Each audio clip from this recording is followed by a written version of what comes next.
Hey everybody, welcome back to my channel. My name is Stephanie Bree. This is Horror Trans.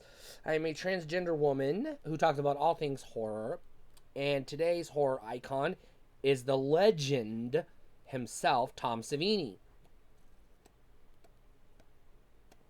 When it comes to horror icons, Tom Savini has done it all. He's been a writer, an actor, a special effects makeup god, and a director. So I will be referencing his Wikipedia page. You have seen Tom Savini's work, even if you've never heard his name before. You know who he is, even if you don't know who he is. So I'm here to tell you a little bit about who he is, because he is an absolute legend in the horror field. So Tom Savini is primarily known as a makeup special effects artist who usually does horror.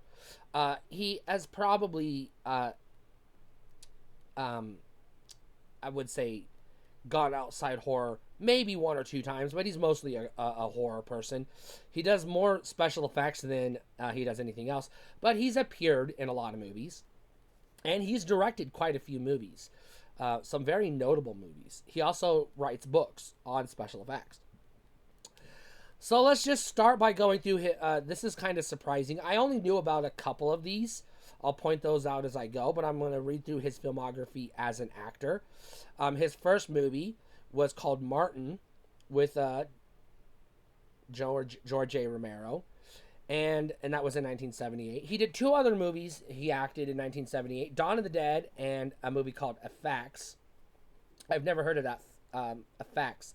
However, Dawn of the Dead is notable because that's the one movie I knew he was an actor in, and he's a damn good part of that movie. He has definitely a big he has a big role in that movie. Dawn of the Dead, he also did the makeup effects for, which was damn fucking good.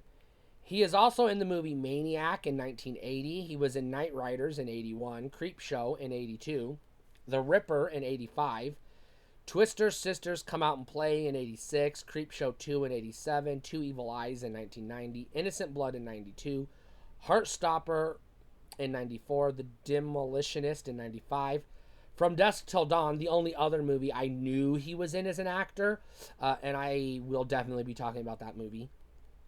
And then he doesn't act for a while. He comes back in 2001 for The Monster Man, Web of Darkness, and Children of the Living Dead. 2002, he's in Eyes Are Upon You, and he plays in a movie called Ted Bundy. In 2003, he was in Bloodbath and Zombiegeddon. In 2004, he's in Vicious, the remake of Dawn of the Dead, Death Foretold, and Unearthed. In 2005, he's in Forest of the Damned and Land of the Dead.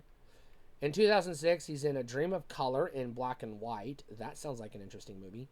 Beyond the Wall of Sleep, The Absence of Light, and Going to Pieces, The Rise and Fall of the Slasher Film, which is a documentary. 2007, he's in a movie called Grindhouse. He's in the Planet Terror segment, and in a movie called Loaded Dice. In 2008, he's in Silent Vengeance, It's My Party, and I'll Die If I Want to, which is another movie I want to talk about. Lost Boys of the Tribe, we'll get there. Zack and Mira Make a Porno. I have seen that, but I didn't know he was in it, so I have to go back and check that out again, maybe, perhaps, question mark. And a movie called Sea of Dust. In 2009, he was in El Dorado. In 2010, he was in The Dead Matter, Machete, and Horrorween, which definitely sounds like a movie I will enjoy.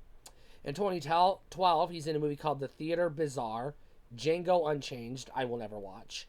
I have reasons. The Perks of Being a Wallflower, Machete Kills, The Fourth Reich. Oh, that was 2012. The Perks of Being a Wallflower. In 2013, he's in Machete Kills, The Fourth Reich, and Crystal Lake Memories, The Complete History of Friday the 13th, which is a massive ass documentary on Shudder, which if you haven't seen, when you're done watching this video, go watch that. In 2015, he was in a movie called The Sadist, and in 2020, he was in Search of Darkness Part 2, which is also a documentary. He's been in some television stuff I'm going to skip over because it looks like just like Simpsons and shit like that. Just voices and, documentaries and things like that. He's got one video game to his credit, so I don't know anything about that. We're going to skip over that. Now, as a makeup artist or special effects technician, this is where you know his work the most.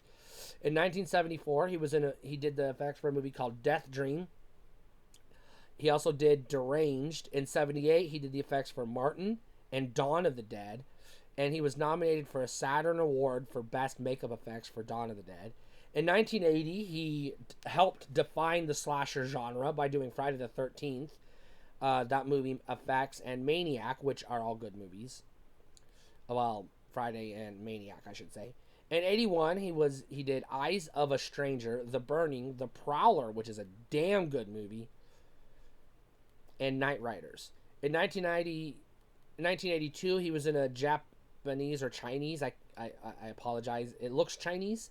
I don't know how to say that movie. I'm not even going to try.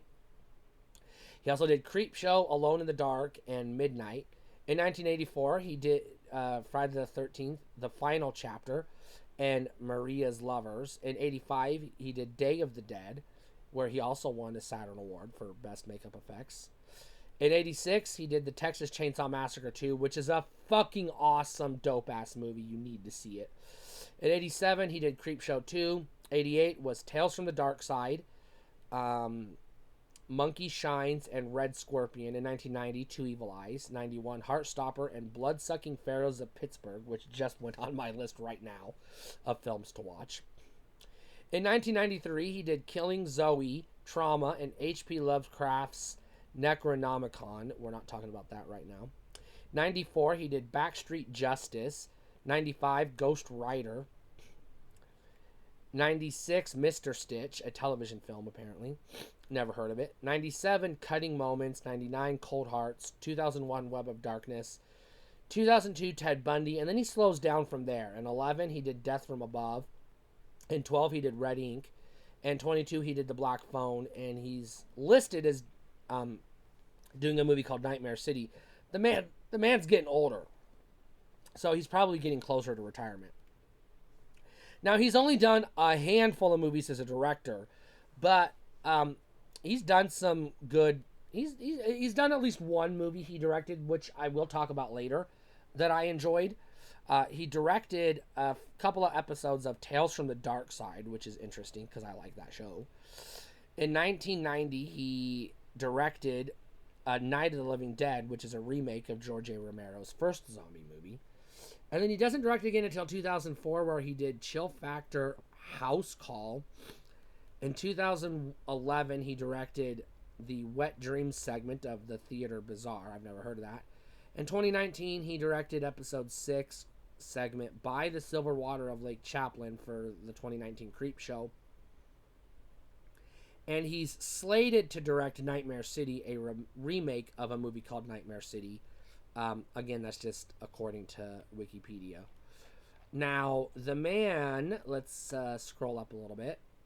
He is 77 years old, and he's been doing work since the 70s. So that's 50 years he's been working.